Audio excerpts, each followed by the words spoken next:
Jadi artinya keadaan ini harus diadakan, harus diadakan atau harus disaksikan, karena akan terjadi bahwa semua orang yang tidak mendengarkan Nabi itu akan dibasmi dari umat kita. Nah, ini yang menarik di sini adalah data nomor 23-nya. Kisah Para Rasul 3 nomor 23. Jadi Nabi ini ketika dia datang, polanya dia hidup sama seperti Nabi Musa. Kerjanya membasmi, memerangi. Dan akan terjadi bahwa semua orang yang tidak mendengarkan Nabi itu akan dibasmi. Kalau dalam bahasa Yunani, basmi ini ekeinos ini bisa diartikan kemudian ketika kita melihat bahwa itu merujuk kepada apa yang menjadi esensial penugasan daripada Nabi tersebut. Lalu dikatakan dalam bahasa Yunani, oxolotereu, mematikan. Mematikan artinya melenyapkan atau membunuh. Dan akan terjadi bahwa semua orang yang tidak mendengarkan Nabi itu akan dibunuh atau akan dilenyapkan atau akan dibasmi dari umat ini. Nah, kalau kita melihat Kisah Para Rasul 3:22 nomor 23 ini, kita sandingkan kepada Yesus, tidak ada orang yang tidak mendengarkan Yesus kemudian dibunuh. Malah yang terjadi Yesusnya yang dibunuh. Dengan kata lain, harus ada Nabi yang mempraktikkan keadaan ini, di mana Nabi tersebut ketika tidak didengarkan akan terjadi peperangan, akan terjadi pembinasaan, akan terjadi pembasmian. Nah, ini hanya disifati oleh baginda Rasulullah Muhammad Sallallahu Alaihi Wasallam. Saya masih menggunakan perjanjian baru dengan satu data. Nanti kita akan merujuk kepada roh kebenaran itu apa sih sebenarnya. Nah, sementara seperti itu dari saya, mungkin Pak Pastor bisa membantah atau menyanggah data-data saya. Silakan. Silakan Pak Pastor. Ya, itu tadi ayat yang menyatakan bahwa yang diutus itu adalah Muhammad, itu dalam kitab Ulangan dikatakan oleh Musa, itu terdapat di mana tadi disebutkan? Ulangan 18 dari simpulnya ada di data 18. Ulangan 18 data 18, simpulnya di situ, Pak.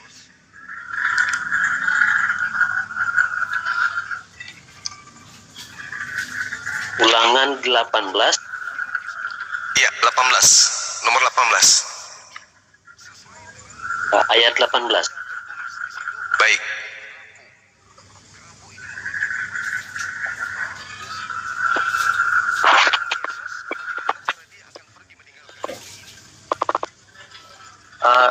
Kalau tadi kita Ulangan 18 ayatnya yang ke-18 itu berbicara tentang Yesus itu sendiri.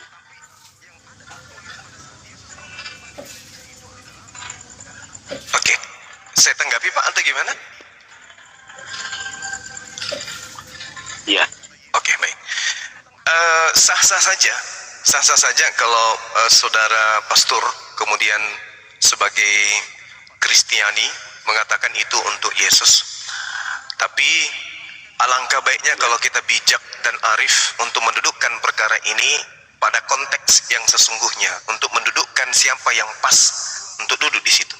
Seorang nabi akan kubangkitkan bagi mereka dari antara saudara mereka seperti engkau ini, seperti Musa.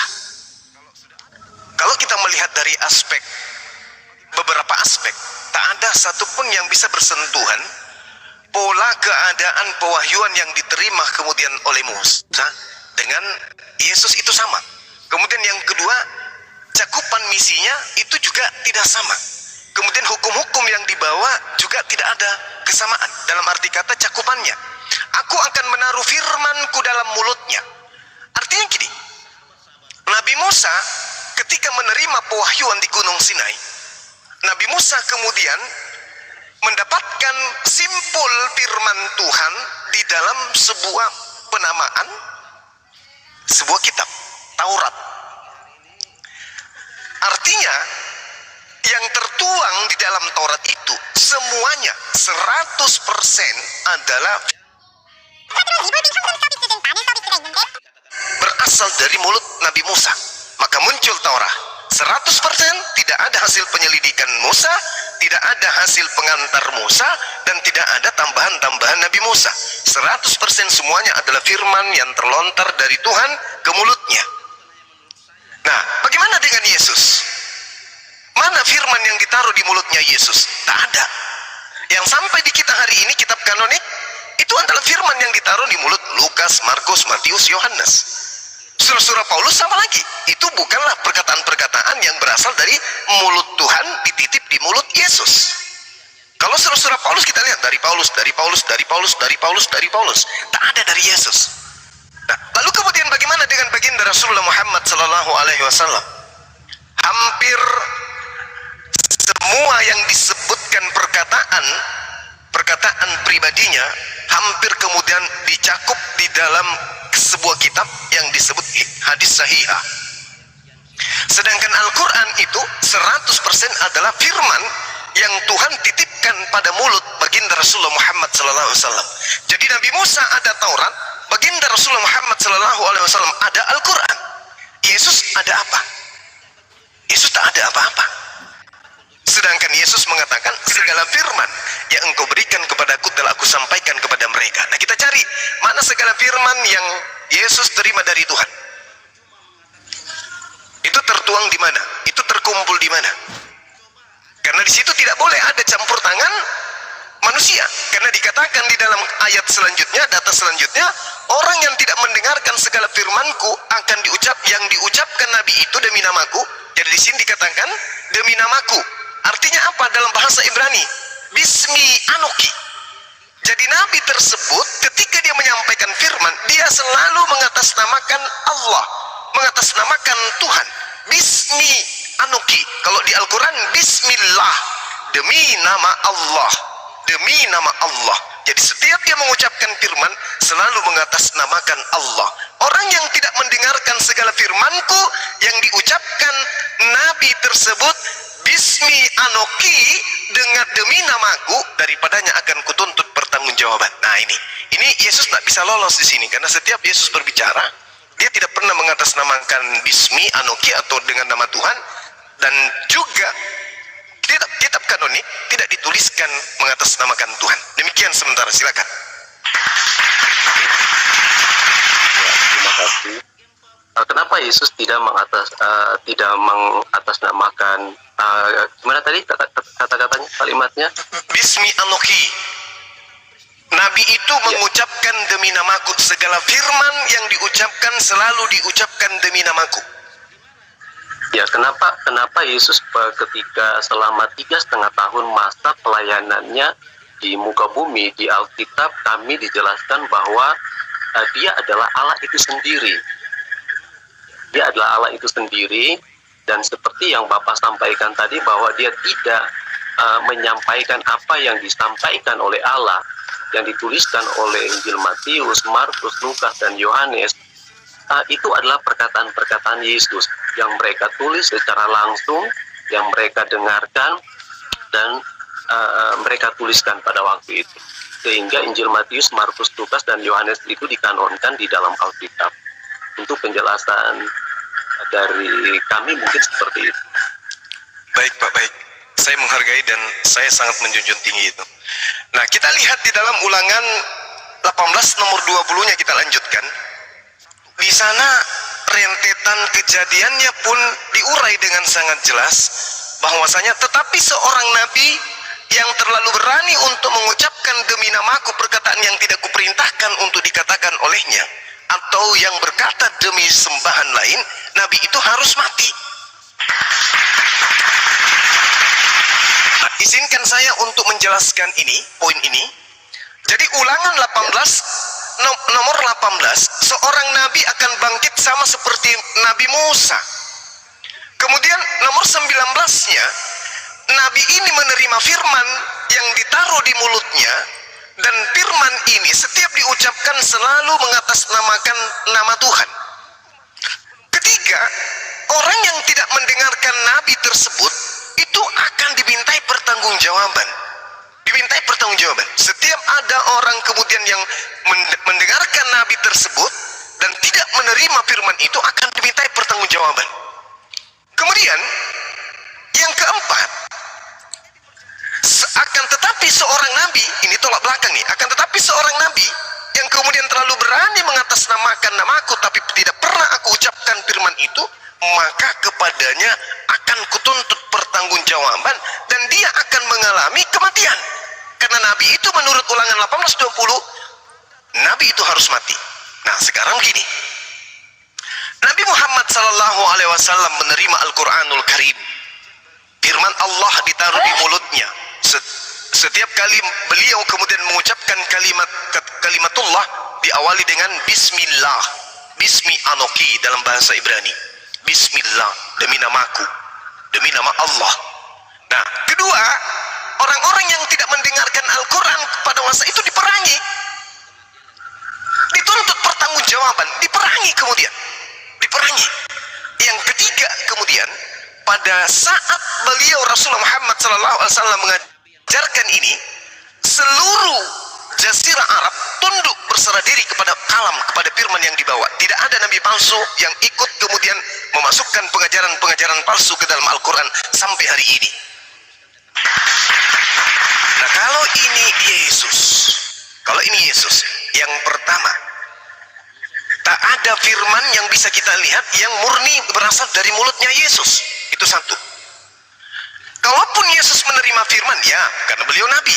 Tapi permasalahannya kemudian dikatakan di dalam Ulangan 18:19, orang yang tidak mendengarkan firmanku yang diucapkan nabi tersebut, daripadanya akan kutuntut pertanggungjawaban. Yang terjadi pada diri Yesus ketika Yesus datang mengajarkan firman Tuhan ke tengah Bani Israel, bukannya orang yang menolak Yesus yang dimintai pertanggungjawaban, justru Yesus yang harus menanggung penderitaan.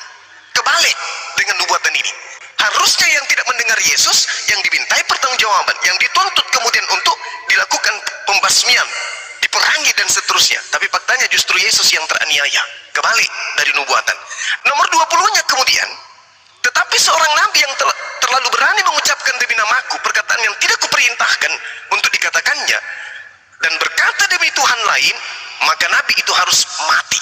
Nah, kita lihat, setelah Yesus ditolak, muncul pengajar-pengajar, nabi-nabi palsu yang kemudian mengatasnamakan Tuhan Elohim dan bahkan mengatasnamakan Tuhan lain, yaitu Yesus. Yesus menjadi Tuhan setelah mereka. Mereka mengajarkan Yesus itu Tuhan, menggantikan Tuhannya Elohim, Tuhannya Bani Israel. Apa yang terjadi? Tidak ada satupun penulis kitab ini, yang disebut nabi ini, yang disebut rasul oleh saudara Kristen ini, yang tidak mati mengenaskan. Semua mati, sesuai dengan Ulangan 18:20. Seorang nabi, tetapi seorang nabi yang terlalu berani untuk mengucapkan demi namaku perkataan yang tidak kuperintahkan untuk dikatakan olehnya, atau yang berkata demi Tuhan lain, nabi itu harus mati. Dan itu terbukti semua rasul yang menuliskan firman yang dikatakan firman Tuhan mati mengenaskan. Demikian, Pak.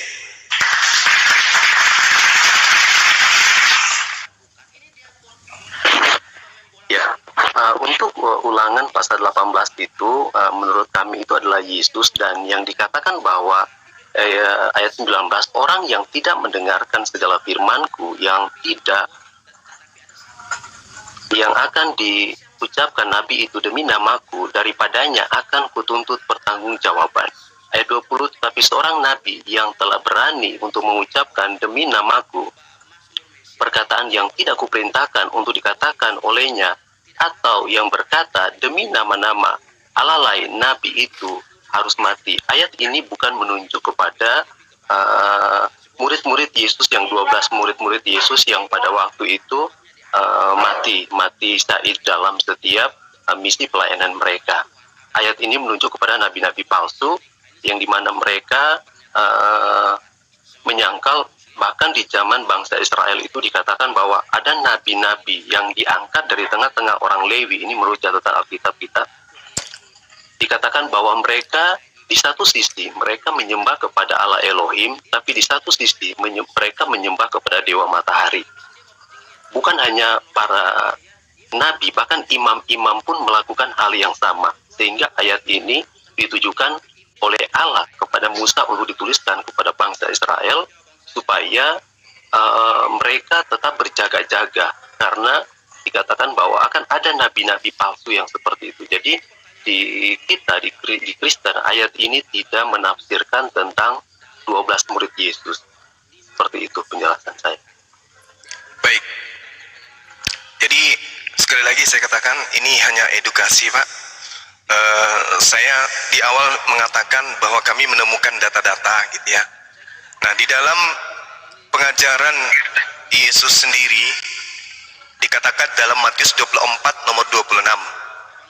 Jadi apabila orang berkata kepadamu, lihat ada Mesias di padang gurun, jangan kau pergi di situ, atau lihat Mesias ada di dalam bilik, jangan kamu percaya.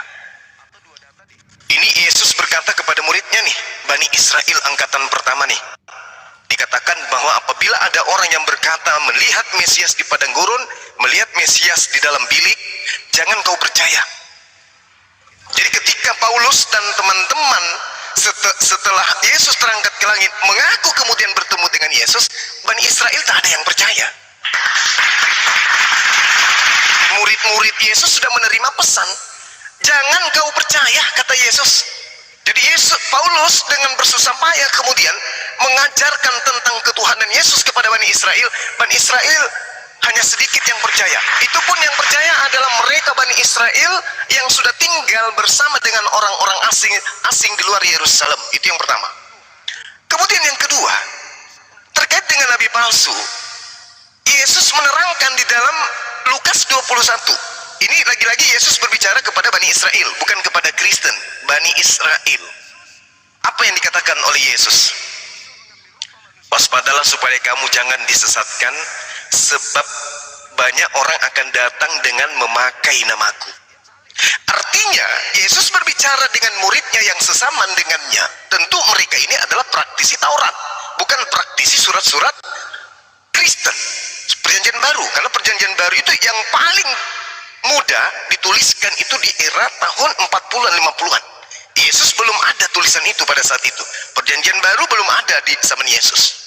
Yesus memanggil muridnya, waspadalah supaya kamu jangan disesatkan, sebab banyak orang akan datang dengan memakai namaku, menggunakan namaku, mengaku murid, mengaku pengikut, mengaku ketemu Mesias. Intinya dia mengaku dan menggunakan nama Yesus. Lalu apa intinya kata Yesus di situ? Dia katakan, akulah dia, ego eimi. Jadi ada penyesat yang datang kepada murid-murid Yesus, mengatasnamakan nama Yesus, lalu mengatakan Yesus itu adalah Tuhan. Ini Yesus menasihatkan muridnya, waspadalah supaya kamu jangan disesatkan, sebab banyak orang akan datang dengan memakai namaku. Nah, yang datang kemudian ke murid-murid Yesus menggunakan nama Yesus itu adalah penulis Bible Perjanjian Baru, kitab kanonik, termasuk Lukas ini. Cuma Lukas ini tidak pernah kemudian mendoktrin dan mendogma bahwa suratnya ini untuk sebagai firman Tuhan. Tidak. Lukas tidak pernah mengatakan tulisanku ini adalah firman Tuhan. Tidak. Lukas menuliskan kepada seorang kaisar bernama Theophilus yang mulia. Nah, ini tulisan Lukas hanya untuk seorang kaisar bernama Theophilus, bukan untuk dijadikan sebagai firman Tuhan bagi kita orang Indonesia. Waspadalah supaya kamu jangan disesatkan, sebab banyak orang yang akan datang dengan memakai namaku dan berkata, akulah dia. Nah, sekarang orang Kristen mengatasnamakan Yesus akulah dia itu sebagai Tuhan. Inilah yang dimaksud Ulangan 18 nomor 20. Ilah lain, sembahan lain. Artinya dia mengajarkan kemudian menyembah kepada sosok manusia, yaitu Yesus. Nah, lalu muridnya bertanya, wahai guru, kapan ini bisa terjadi? Itu kapan? Yesus mengatakan di data 12-nya, wahai muridku, sebelum semua ini terjadi, kamu terlebih dahulu akan ditangkap dan dianiaya. Kamu akan diserahkan ke rumah-rumah ibadat terlebih dahulu, kamu di penjara-penjara, dan kamu akan dihadapkan kepada raja-raja dan penguasa-penguasa oleh karena namaku. Ini kata Yesus. Nah, pertanyaannya sekarang, siapa yang menganiaya murid Yesus? Setelah menganiaya, kemana-mana membawa nama Yesus, kemana-mana bikin surat mengatasnamakan Yesus, kemana-mana dia mengaku pernah bertemu dengan Mesias. Nah, saya kira gitu, Pak. Jadi sesederhana ini kami kemudian mengurai data-data yang kami temukan berdasarkan dengan Al-Quran tadi, bahwa ketika Nabi Isa alaihissalam datang ke tengah-tengah Bani Israel, ditolak, bukan hanya sekedar ditolak, tetapi dibuatkan makar pengajaran, diplesetkan ajarannya kemudian. Demikian, silakan. Ya, terima kasih. memang Lukas 21 ayatnya yang ke-10 sampai ayat yang ke-12, bahkan dari pasal 7 itu adalah nubuatan Yesus tentang permulaan penderitaan. Itu berbicara tentang akhir zaman.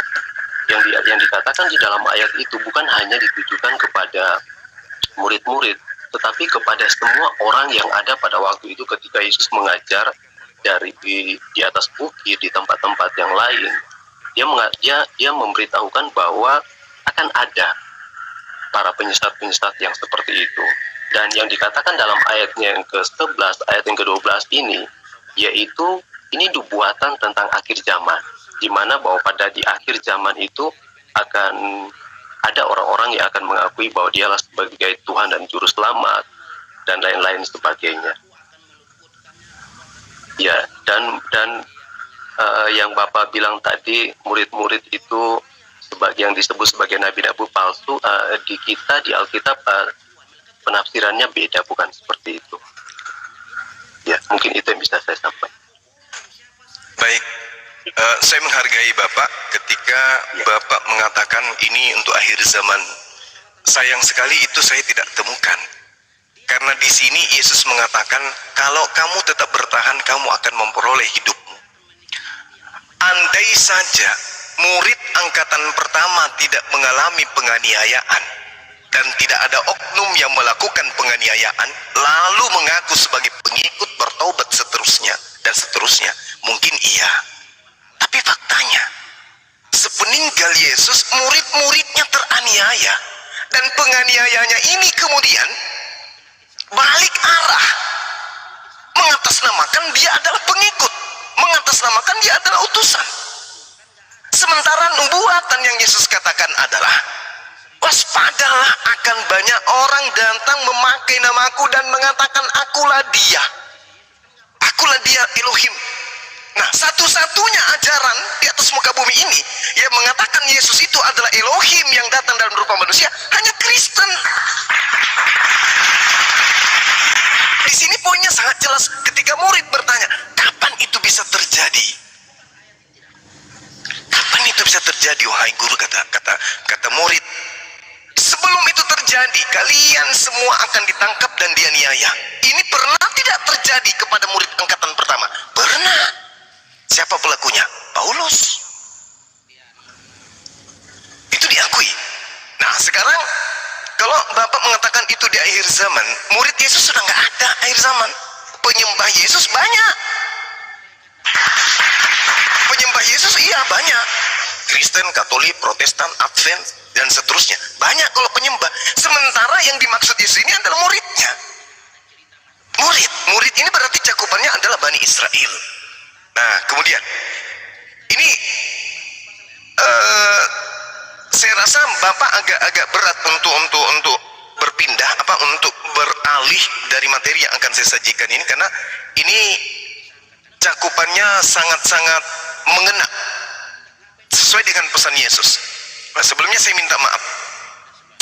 Jadi ketika Yesus mengatakan begini, waspadalah terhadap nabi-nabi palsu yang datang kepadamu.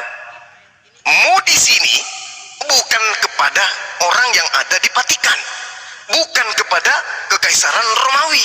Mu di sini bukan untuk Katolik. Mu di sini bukan untuk Kristen. Mu di sini adalah praktisi Taurat. Artinya murid-muridnya sesama pelaku Torah. Waspadalah terhadap nabi-nabi palsu yang datang kepadamu dengan menyamar seperti domba. Jadi ada nabi palsu di luar daripada domba, di luar dari Bani Israel yang datang kepada murid Yesus, kemudian ngaku-ngaku domba, tetapi sesungguhnya mereka itu adalah serigala yang buas. Nah, kita akan bingung nih, bisa jadi dia adalah Hindu, bisa jadi dia adalah Buddha, bisa jadi dia adalah Islam. Tapi Yesus menerangkan, buah dari nabi palsu itu bisa dilihat dengan sangat jelas dan terang. Apa itu? Data satu perikop menyajikan, buah dari nabi palsu ini pertama, menyebut Yesus dengan panggilan Tuan atau Kurios atau Mar dalam bahasa Aramaik. Memanggil Yesus dengan panggilan Tuan, masuk ke Indonesia berubah menjadi Tuhan. Yang kedua, menyebut nama Yesus pada saat mereka ingin bermukjizat. Yang ketiga, menyebut nama Yesus pada saat mereka bernubuat. Selanjutnya, menyebut nama Yesus pada saat mereka mengusir setan. Inilah item-item buah-buah dari nabi palsu tersebut. Maka Yesus menutup nubuatan itu dengan mengatakan, pada waktu itulah aku akan berterus terang kepada mereka dan berkata, aku tidak pernah mengenal kamu, enyahlah daripadaku, kamu semua adalah pembuat kejahatan. Jadi runutan dari Ulangan 18 sampai kepada Matius 7 nomor 15 sampai nomor 23 kena dan tidak bisa meleset. Karena hanya agama Kristenlah yang kemudian menggenapi buah-buah daripada nabi palsu ini. Hindu kagak, Buddha kagak, ateis kagak, Islam kagak, kecuali hanya Kristen. Dan hanya Kristen yang non-Yahudi yang ngaku-ngaku masuk ke dalam rumah Yahudi. Makanya orang Kristen yang bukan domba mengaku domba.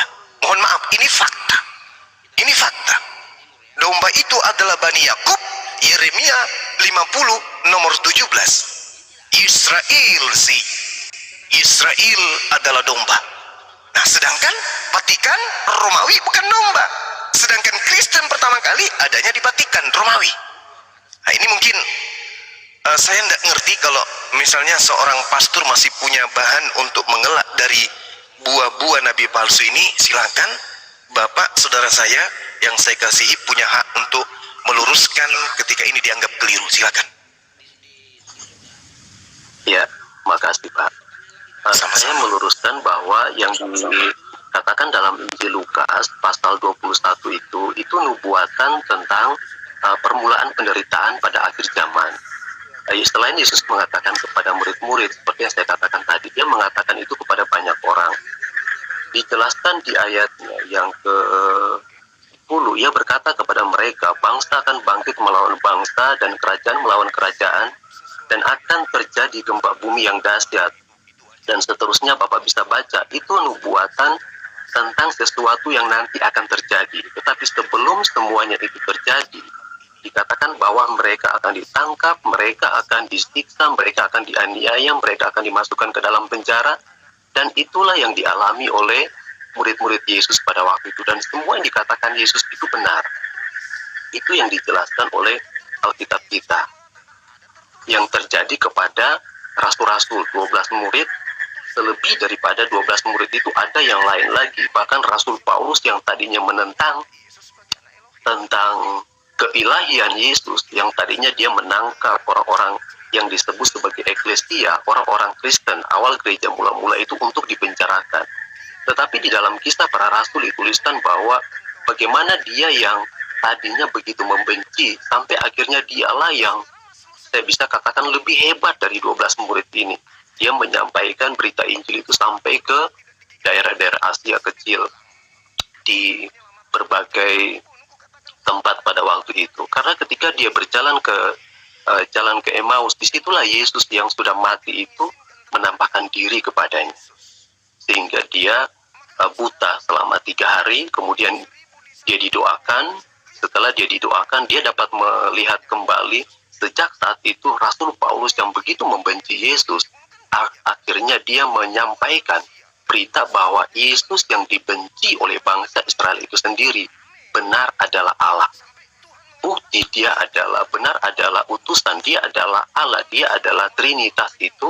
Dia yang menyembuhkan orang buta melihat, orang lumpuh berjalan, orang mati dibangkitkan, dan tidak ada yang tidak bisa dilakukan oleh Yesus pada waktu itu. Sehingga rasul-rasul, bahkan Rasul Paulus, nyawa pun taruhannya pada waktu itu, sekalipun sudah dinubuatkan, sudah diberitahukan oleh Yesus mereka akan ditangkap, mereka akan dibunuh, mereka akan disiksa, mereka tetap memberitakan firman Tuhan.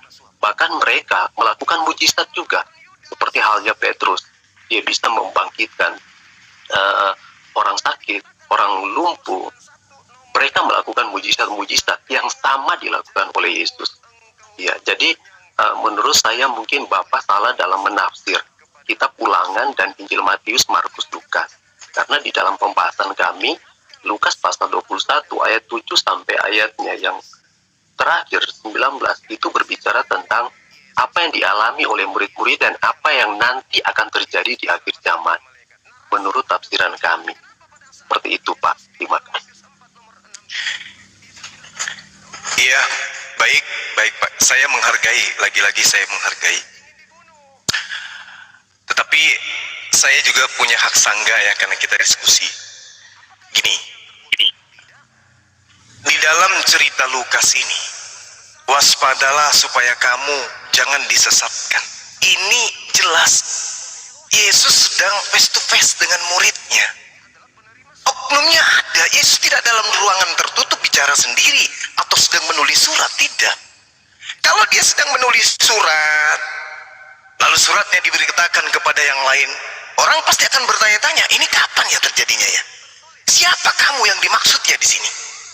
Tapi kan ini jelas, Yesus berbicara kepada muridnya sendiri di depannya yang nyata-nyata mengalami keadaan itu setelahnya. Pelakunya pun keciduk dengan sangat jelas dalam suratnya dia tuliskan. Galatia dia mengaku, di dalam Korintus dia mengaku, bahkan asistennya Lukas sendiri pun mengakui itu. Contoh, di KPR 8 nomor 3. Tetapi Saulus berusaha membinasakan jemaat itu, dan ia memasuki rumah demi rumah dan menyeret laki-laki dan perempuan keluar dan menyerahkan mereka untuk dimasukkan ke dalam penjara. Kalau kita lihat Lukas 21, apa yang dikatakan? Tetapi sebelum semua itu terjadi, sebelum penyesat ini datang menyamar, sebelumnya itu semua kamu akan ditangkap, kamu akan dianiaya, kamu akan diserahkan ke rumah-rumah ibadah dan penjara-penjara, dan kamu akan dihadapkan kepada raja-raja dan penguasa-penguasa oleh karena namaku. Lalu kemudian dikatakan bahwasanya Saulus berusaha membinasakan jemaat itu. Jemaat yang mana ini yang dimaksud? Jemaat murid Yesus. Dan ia memasuki rumah demi rumah dan menyeret laki-laki dan perempuan keluar dan menyerahkan mereka untuk dimasukkan ke dalam penjara. Galatia 1 nomor 13. Sebab kamu telah mendengarkan tentang hidupku dahulu dalam agama Yahudi, tanpa batas aku menganiaya jemaat Tuhan dan berusaha membinasakannya. Kalau Paulus sudah mengakui itu, siapa yang teraniaya? Ya murid Yesus, sinkron dengan nubuatan Yesus. 1 Korintus 15 nomor 9. Karena aku adalah yang paling hina dari semua utusan, bahkan tidak layak disebut sebagai utusan, sebab aku telah menganiaya jemaat Tuhan. Ini mau dikemanakan ini? Kita mau menutup mata, padahal ini sudah terjadi. Kita masih mau mencari nubuatan. Murid Yesus tak ada lagi. Murid Yesus sudah mengalami pembantaian. Makanya Paulus mengatakan ketika dia ke Damsik, siapakah engkau Tuhan? Akulah Yesus Kristus yang kau aniaya. Memang pernah ketemu Yesus dengan Paulus? Tidak pernah. Tapi kenapa Yesus mengaku akulah yang kau aniaya? Karena menganiaya murid Yesus sama dengan menganiaya Yesus. Artinya nubuatan ini digenapi kemudian oleh Paulus. Setelah dia menganiaya, dia datang membawa nama Yesus. Aku adalah utusan Yesus. Bertemu Yesus ketika aku ke Damsik. Apalagi Yesus itu adalah Tuhan. Ingat Pak, Bapak mengatakan tadi bahwa itulah dia kemudian mengajarkan bahwa Yesus itu adalah Tuhan, karena melihat daripada mujizat-mujizat membangkitkan orang mati, maka dia benar-benar adalah Tuhan. Nubuatan kemudian Ulangan 20 mengatakan, tetapi seorang nabi yang telah berani, yang terlalu berani untuk mengucapkan demi namaku perkataan yang tidak pernah kuperintahkan untuk dikatakan olehnya, atau yang berkata demi Tuhan lain, coba, nabi itu harus mati. Coba saudara periksa, Bapak periksa semua surat-surat Paulus, selalu mengaku dari Paulus hamba Kristus. Dengan kata lain, Paulus mengaku menerima firman dari Tuhan bernama Yesus. Nubuatan 18:20, nabi itu harus mati karena dia berkata demi Tuhan lain. Ada Tuhan baru yang mereka buat bernama Yesus, di mana Bani Israel, rentetan nabi datang kepada mereka, rentetan kitab suci datang kepada mereka, tidak pernah mereka diperkenalkan Tuhan dalam bentuk manusia bernama Yesus. Itu bukti, Pak, tergenapi dan sudah terbukti sampai hari ini. Silakan. Ya, yang pertama saya luruskan bahwa kita Ulangan pasal 28 tadi yang Bapak baca itu bukan nubuatan tentang rasul-rasul, karena rasul-rasul itu bukan nabi. Mereka hanyalah murid-murid Yesus dan diangkat sebagai rasul-rasul untuk memberitakan Injil seperti yang diperintahkan oleh Yesus kepada mereka.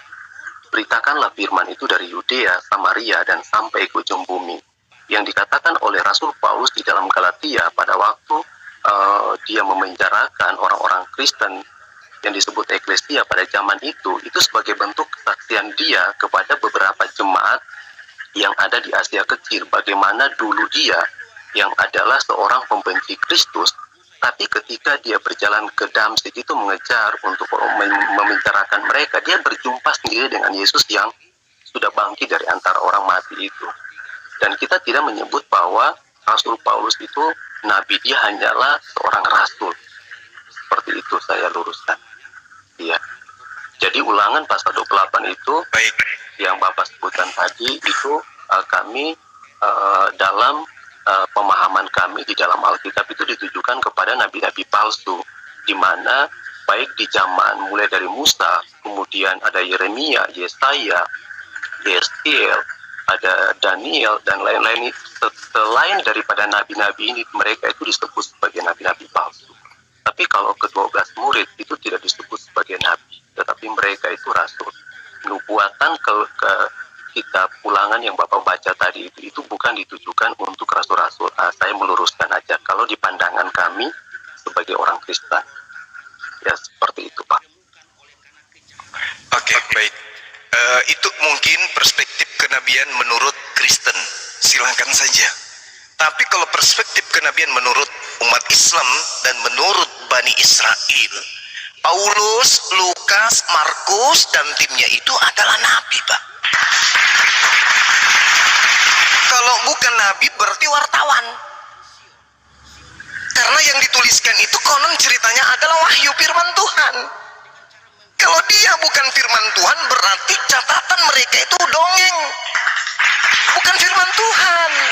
Karena yang menerima firman Tuhan itu statusnya nabi. Yang dikatakan rasul utusan nabi itu adalah murid. Murid ini yang kemudian menerima pemberitaan langsung dari mulut Yesus. Lukas kagak, Paulus kagak, Markus kagak, penulis Yohanes kagak, penulis Matius kagak.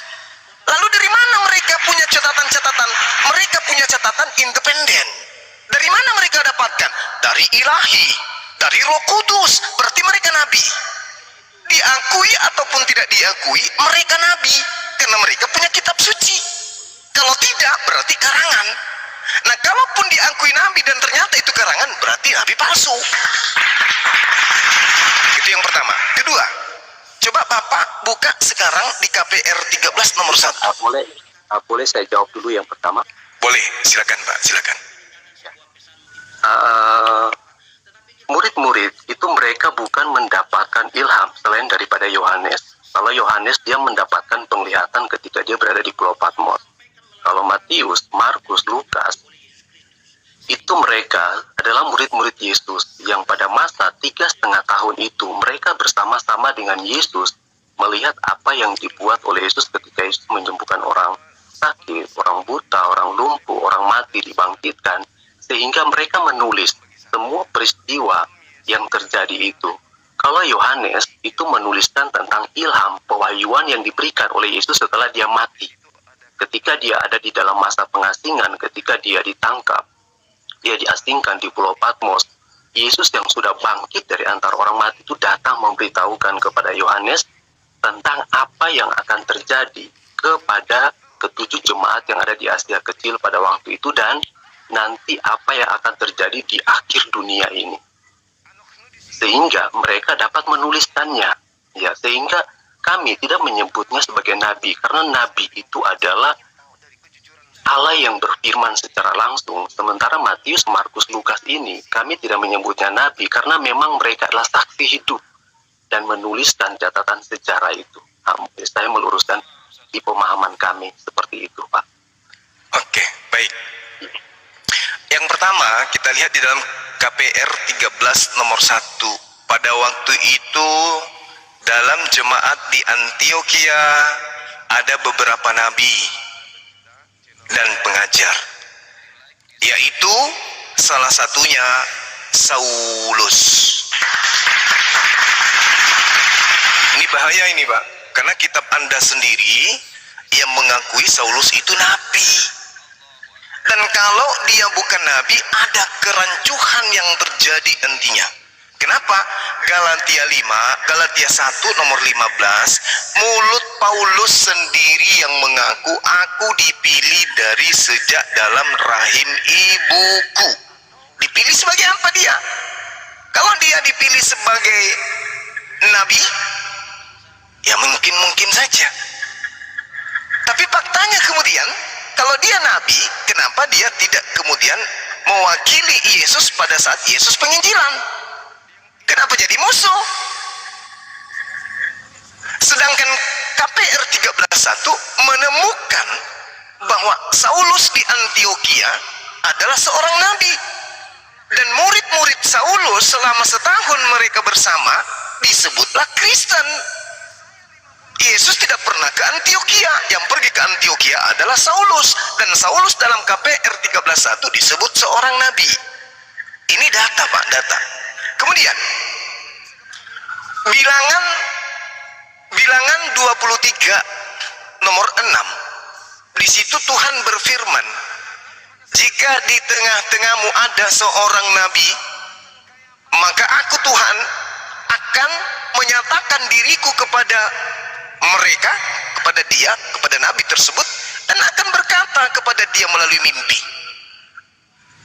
Nah, sekarang pertanyaan saya, Saulus menerima dari mana berita-berita 14 buku yang dia tulis itu? Dari mana kira-kira? Lukas juga dari mana? Markus dari mana? Yohanes dari mana? Matius dari mana? Sementara Yesus tidak pernah bertemu dengan mereka. Sedangkan di antara Yesus, Markus, Matius, Yohanes, Lukas, Paulus, hanya ada satu yang menerima firman langsung dari Tuhan, yang menerima tugas sebagai penerima firman dan penyampai firman, yaitu Yesus. Yang lainnya tuh bukan. Lalu dari mana catatan-catatan mereka dapatkan? Kalau bukan nabi palsu, lalu dari mana? Nah, ini memang berat, tapi itu fakta yang terjadi. Saulus di KPR 13 nomor 1 diakui oleh muridnya sendiri, dia adalah nabi. Ada beberapa nabi dan pengajar, yaitu Barnabas, Simeon, Lukias, Manahem, dan juga kemudian Saulus yang ada di Antioquia. Silakan, Pak. Ya, itu Saulus, nama sebelum dia menerima Yesus sebagai Tuhan dan Juru Selamat, di mana dia pada waktu itu memenjarakan orang-orang yang mengaku bahwa Yesus itu sebagai Tuhan dan Juru Selamat. Sehingga dia katakan bahwa aku sudah terpilih sejak kecil. Itu dia dipersiapkan untuk menjadi seorang imam besar di sinagog, di Bait Allah. Karena memang dia dipersiapkan untuk menjadi imam besar pada waktu itu. Karena dia sudah dipersiapkan menjadi imam besar, sehingga dia berani meminta sebuah surat kepada para imam-imam pada waktu itu untuk menangkap semua pengikut-pengikut Yesus. Tapi setelah dia berjumpa dengan Yesus yang seperti Bapak bacakan tadi juga, dia ke jalan menuju ke Damsyik itu, sejak saat itulah dia menjadi seorang rasul yang menyampaikan kabar baik tentang apa yang sudah dia lihat. Di mana pada waktu Yesus selama 3,5 tahun itu, Yesus menyembuhkan orang mati, membangkitkan orang mati, Saulus itu melihat dengan matanya sendiri. Bahkan ketika Stefanus difitnah, Paulus hadir di sana ketika dia dirajam dengan batu. Jadi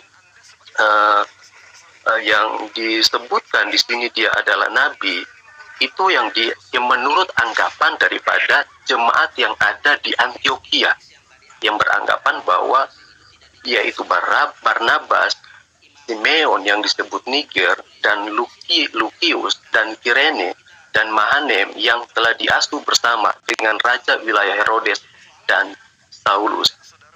Itu pengakuan daripada jemaat yang ada di Antioquia. Setelah Saulus itu dia menerima Yesus sebagai Tuhan dan Juru Selamat. Tapi Rasul Paulus sendiri tidak pernah menyebutkan bahwa dia adalah nabi. Ya, kira-kira seperti itu, Pak. Iya. Sebenarnya kalau kita berbicara mengenai ini, di situ tidak ada keterangan bahwasanya itu tanggapan orang. Ini adalah catatan Lukas, di mana Lukas ini adalah asisten seperjuangan daripada Paulus itu sendiri. Beliau yang menuliskan pada waktu itu dalam jemaat di Antioquia ada beberapa nabi. Ini bukan tanggapan siapa-siapa. Pada suatu hari ketika mereka beribadah kepada Tuhan dan berpuasa, berkatalah Roh Suci, khususkanlah Barnabas dan Saulus bagiku untuk tugas yang telah kutentukan bagi mereka. Ini bukan perkataan Yesus. Ini murni ini murni catatan penulis KPR Lukas. Ini Lukas dengan gagah beraninya mengatakan, pada waktu itu suatu hari ketika mereka beribadah kepada Tuhan dan berpuasa, berkatalah Roh Kudus kepada mereka, khususkanlah Barnabas dan Saulus. Ini Lukas ini kalau bukan nabi, bisa melihat malaikat. Ini apa dia ini? Kita katakan dukun, tidak mungkin dikatakan tabib juga, nggak mungkin dikatakan juga dia sebagai pesulap juga, nggak mungkin, tukang sihir juga tak mungkin. Ini dia melihat malaikat, Roh Kudus, bahkan Tuhan dalam perspektif Kristen yang dilihat langsung oleh Lukas. Lalu Lukas mendengarkan suara Roh Kudus, khususkanlah Barnabas dan Saulus bagiku untuk tugas yang telah kutentukan bagi mereka. Maka berpuasa dan berdoalah mereka, dan setelah meletakkan tangan ke atas kedua orang itu, mereka membiarkan keduanya pergi. Ini Lukas ini apa kedudukannya di sini kira-kira? Kalau kita melihat dari catatan Lukas ini, salam satu Tuhan.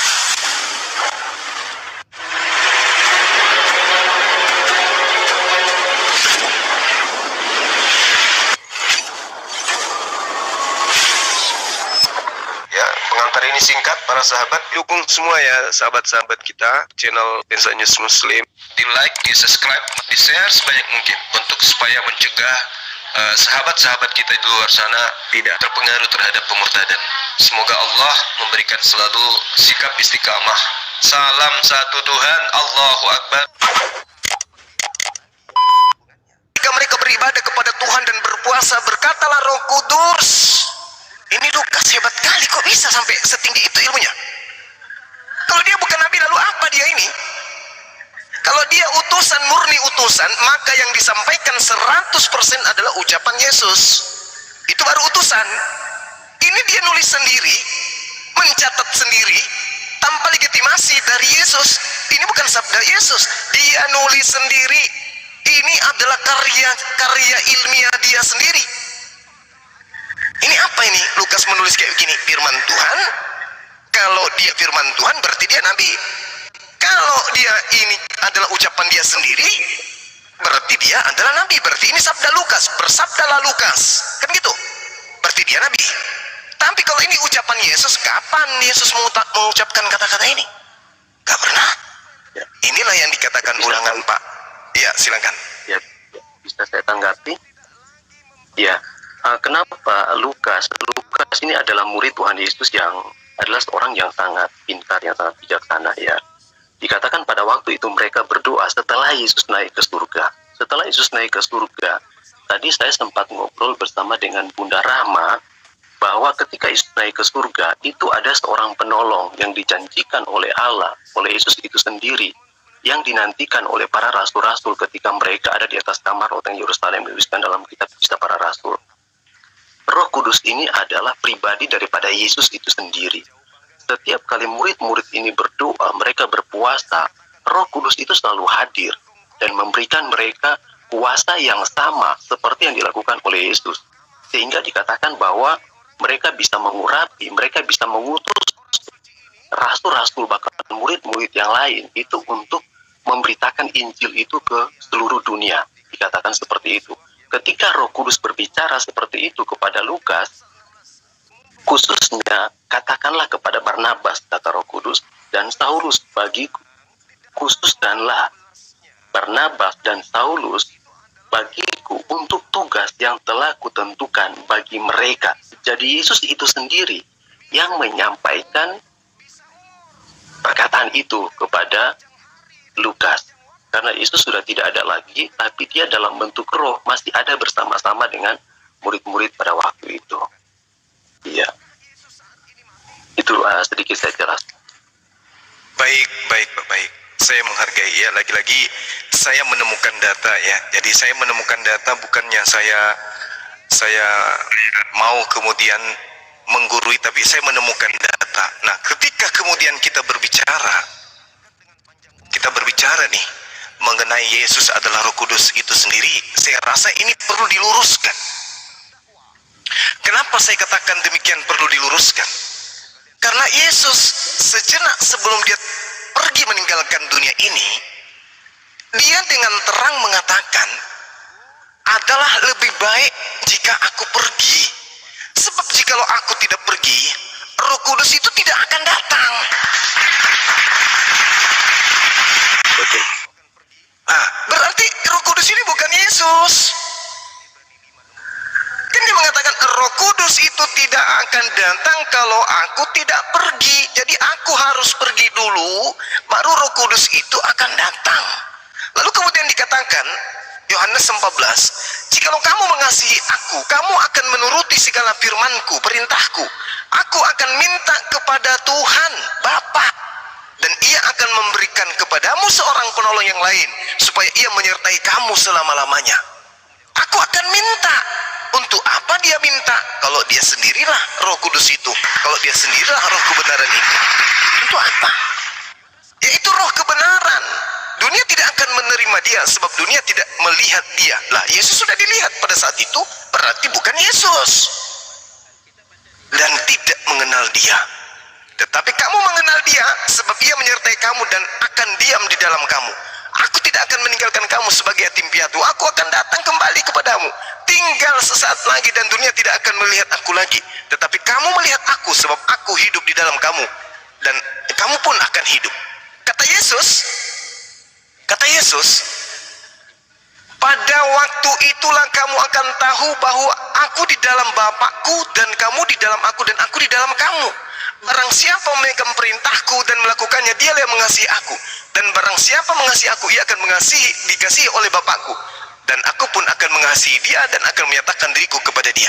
Nah, sekarang kalau kita mengatakan bahwasanya Yesus itu adalah Roh Kudus itu sendiri, Yesus mengatakan begini, barang siapa tidak mengasihi aku, ia tidak menuruti firmanku, dan firman yang kamu dengar itu bukan daripadaku, melainkan dari Bapa yang mengutus aku.